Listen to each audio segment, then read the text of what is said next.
Hey everyone, welcome to my painting diary. This is chapter 23, I think.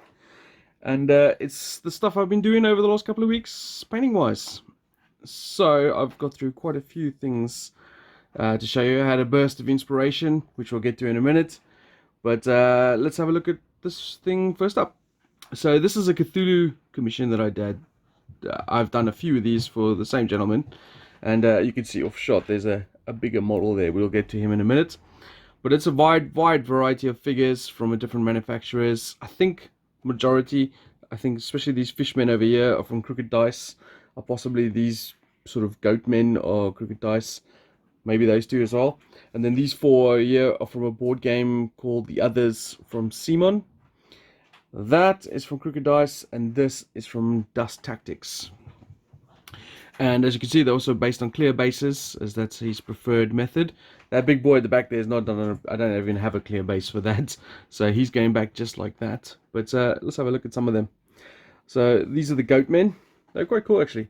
I was undecided if these are humans with goat skulls, but then I looked at their hooves and stuff like that, and they definitely seemed more beastmen-y. So I've given them a very sort of caramel kind of color scheme, with the sort of faded skulls. They were quite nice, actually decent figures, nicely detailed. They're metal, very nice. I like them. Very cool. I had a worry that they might not stick to the clear bases because of their very small contact points. These guys I was actually mightily impressed with. These are board game figures, obviously from Simon, and they are really nicely detailed, fun to paint, quite a nice little bit of character. I actually quite enjoyed these. This is a crazy sort of hobo kind of guy, but he's got like, a peg leg, so maybe he was a pirate in a former life, I don't know. But you see all these little alien-y bits coming out of them. It's interesting. And all of them are like that. So you got like this nurse, and you can see obviously her arm is heavily mutated, and her left foot as well. Little bit of tentacles coming out of everywhere. Really cool. This lady over here, it's just really cool. I quite like these. Very characterful miniatures. These two at the back here, I've actually done before for this gentleman. But he said he wanted a couple more done, just with a different color scheme. Not that he didn't like the color scheme before, he just wanted a separate unit. I don't know why. I'm not even sure what he uses them for. I think it's roleplay. I'm not 100% sure. And then, of course, we got these guys over here. So we got the fishmen. So I think I've done pretty much the whole range of fishmen now. And they're quite weird little dudes. So this is the cultist fishmen.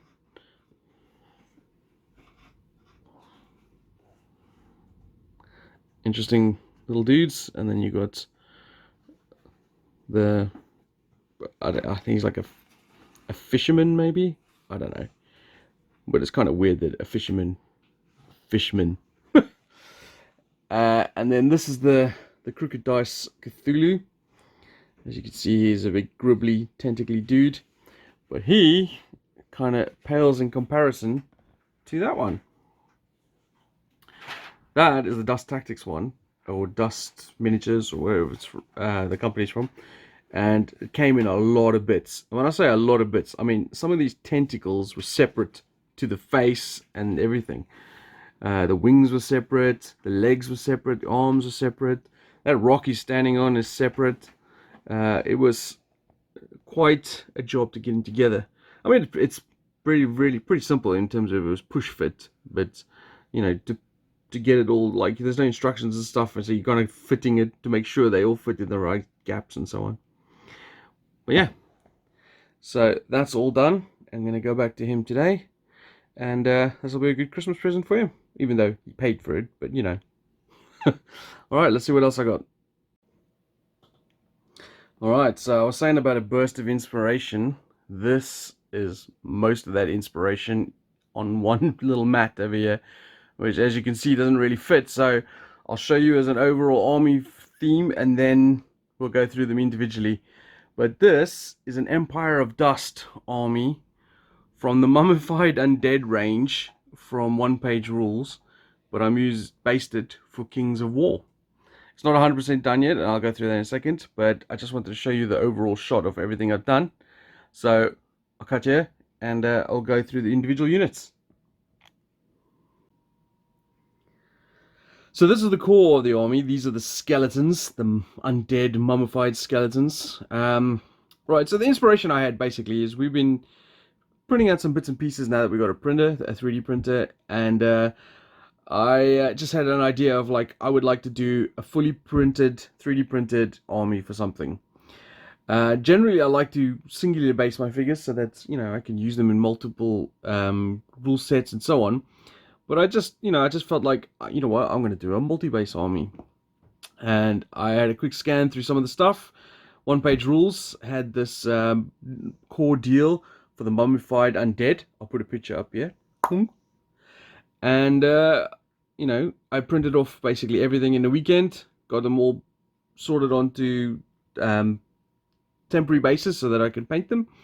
And then I started doing the basing. So I had an idea that I didn't want to do a desert-based army. Everyone does Tomb Kings, Mummified Undead, Empire of Dust, Undying Dynasties, I think they're called for 9th Age, in desert schemes. But I still wanted that Egyptian mythology, so I sort of went for a more lusher effect, sort of closer to the River Nile, if you would. And this is what I came up with. I do have some footage of doing the bases. Whether or not that'll actually come up onto the channel, we shall have to remain to be seen. As I got to put it all together and edit it and make sure that it actually makes sense. But I did take some footage so I could show you guys how I did the basing. Anyway, so these are the skeleton warriors. As you might have seen on that thing I showed you, you basically have 5 different poses. You print them out in one piece. And they do have the options for spears or hand weapon shield. I chose hand weapon shield as that's what I wanted. With Kings of War, obviously you base them on sort of sized regiments. So you've got the troop base, which is a small version like this, the regiment base, or, and I tried to make it so that they could fit together, the horde base. There's one bigger than that as well called the Legion, but I didn't bother with that at the moment. So that's a horde base. They have a general sense of how many miniatures you need per base, but I didn't worry about that too much. In fact, I didn't even look at the rules or the rule book for this army when I made this army. I just printed off everything from that core set and went with that. So it's legal, it's just not efficient, if you like. But I'm not really worried about that. So anyway, so there's a core unit of skeletons. So I got two regiments or one horde. And then I also did 4 troop bases of skeleton archers, which could go together as a horde. So I can have 2 regiments, 4 troops, or 4 troops, 2 regiments, 1 horde. And that was pretty cool. So let's have a look at another unit. So these are the next 2 units. Another skeleton unit, but this one is a cavalry unit. And it's the same sort of principle. 2 troop cavalry units or 1 regiment of cavalry. That might be, I might actually be mistaken there. This might be 2 regiments and 1 horde. I'm not 100% sure.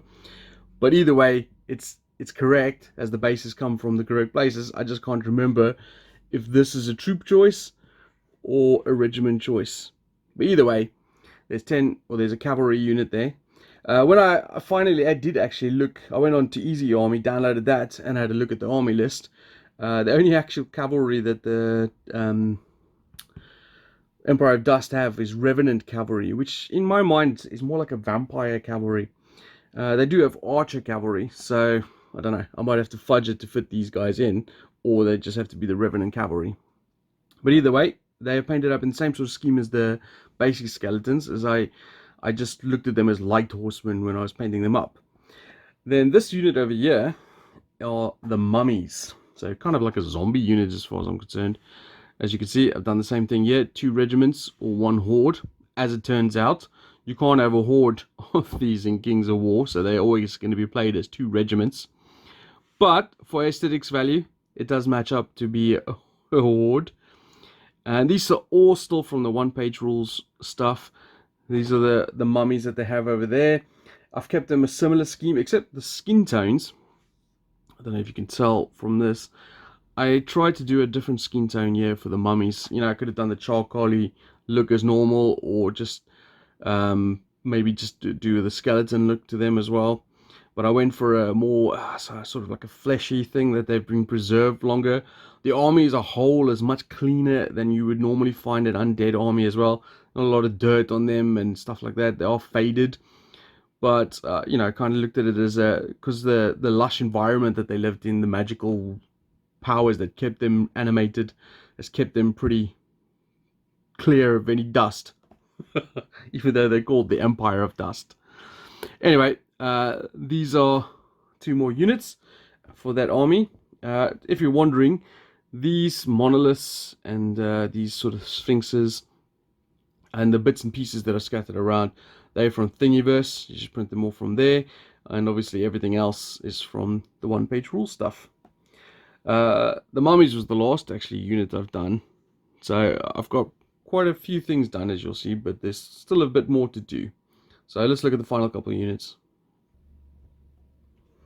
So the final 2 units for this little showcase of my Empire of Dust are these bad boys. So first up, we got the Obsidian Giant. He is a one-piece model that you just print out straight away like that. And I think he looks awesome. Really cool looking model. It might be not as, you know, big as some of the new Games Workshop stuff. But he's pretty meaty. I'll put him next to a Rune Priest over here, which we'll get to in a second. And you can see he's quite large. And then these guys over here are what they call Ancestral Guardians. So they're sort of the mythical bits of Egyptian. So you got like the Anubis, the Heru Hawk, and the Sobek Crocodile. This is a regiment, and then this is a horde put together. I generally see, I've watched a couple of battle reports now of Kings of War and stuff like that, and I've played Kings of War quite a while ago. But, you know, these monsters tend to be used in horde formation like that, but I do have the option to bring them into a regiment. And then this bad boy, the base he's on is slightly bigger than you would normally have to have a giant on, but I wanted to give them that presence on the battlefield, you know, that he takes up a meaty space. So I put him on a little bigger base. I don't think it matters too much, especially not for gaming here at home. But overall, I think the theme of the army came out nicely. It's the basing brings out, you know, with the color scheme as well. I've gone for a green and blue with bright gold and that sort of thing. And I don't know if you can tell with these guys, like the Anubis is in the dark hound sort of color, the hawk has got the brown, the crocodile. So they all seem, I don't know, like new, you know, like fresh. And that was just the theme I was going for, and it fits with the lush theme of the base and that sort of stuff. So yeah, there we go. So that was my inspiration. I did this in a couple of weeks. I think it was 2.5 weeks. So let's say 20 days. I painted all those that whole army. Might even be less, I'm not sure. I do have a couple more things to do, which I thought I'd show you now. It's just the characters from that core set that I got. So you've got the Pharaoh on foot, the Pharaoh on horse. This is the Pharaoh priest, no, the High Queen priest or something like that. And then this is the Rune priest. So you've got some characters on foot there and a mounted character. And then once those 4 were done, I would have everything I printed off that weekend. I would have painted up and based and ready. I did make a mistake, of course. When I did all the basing, I forgot to do the character basing. So I'll have to go do those separately. But it's not a big deal, as they are based on similar sizes to this. They don't go on units or anything like that. Yeah, so there you go. That is a massive section of miniatures that I've got painted over the last couple of weeks. Those are for me to be using on the channel soon. Hopefully we'll get some Kings of War games going. As I now actually have a fully based Kings of War army, which has now inspired me to do another one. But we'll have to put that on the back burner in the meantime, and their adversaries will be my Empire army from back in the day. But I'm not finished yet with this showcase of what I've painted over the last week, as I got one more thing to show you guys. Alright, finally, for this update, I have this mishmash of stuff. So this is I think this is from a company called Blacklist Games. This is for a customer who backed a Kickstarter. It was one of those Kickstarters where you get tons and tons and tons of miniatures, and it's not for a particular game per se. I mean, I think they had a roleplay scenario that you could use a lot of the figures in, but it was, you know, just tons and tons and tons and tons of plastic for a very cheap price. And you get what you pay for. I mean, these figures aren't the greatest. They're one-piece plastic miniatures, and they're all monoposed. So for example, the orcs look exactly the same. The wolves all look exactly the same. Zombies, I don't know what these are. Thieves, goblins, mummies, skeletons, wraiths, and various creatures. They do multiples of them. He sent me the first 30 to do, and some of them I liked, some of them not so much. This is a wolf, and I tried to make, so what I did was I made two of them exactly the same, and then I made another one slightly darker just to make him stand out like he's the alpha maybe. You got a spider over here, and make it pop over there. You got a rat, a little boar. This boar reminded me so much of the Asterix and Obelix comics. I can just see Obelix lugging this off back to the village, which is quite funny. You got some zombies here. So I think this guy's using them for roleplay, as he plays roleplay with his family, his kids and stuff. And these are quite robust miniatures, you know, easy. They're quite flexible and solid, so they can be used. Generic, so you know, no matter what scenario or what sort of foundation you're playing in, you have these guys to fall back on. I've got them all based the same. Is that what he asked for? You wanted them just sort of so they, you know, fit into any environment that he's going to be using them in. And I'm interested to see what comes next, because I did have a look briefly at the Kickstarter just to see, and there was a ton of miniatures. And we're talking about over like 200 miniatures from this one Kickstarter, all like these. Some of them are slightly bigger. You got some giants and ogres and things like that. But for the majority of things, just sort of generic things like this. You know, you got a gargoyle, little goblins in the corner there, orcs, skeletons. And I don't know if you can tell by the skeletons over there. What I've tried to do is not make them all exactly the same color. I mean, the mummies I didn't really have a choice of, because they're just bandage wrapped humans. So I suppose we could have made one dirty, I suppose, now that I think about it. But yeah, so I've tried to mix and match, you know, some of the colors, so that, you know, if you had to somehow mark which one was which one, you'd know that's the green top one, brown top one, grey top one, so on. Yeah, so there's nothing much more to say about these.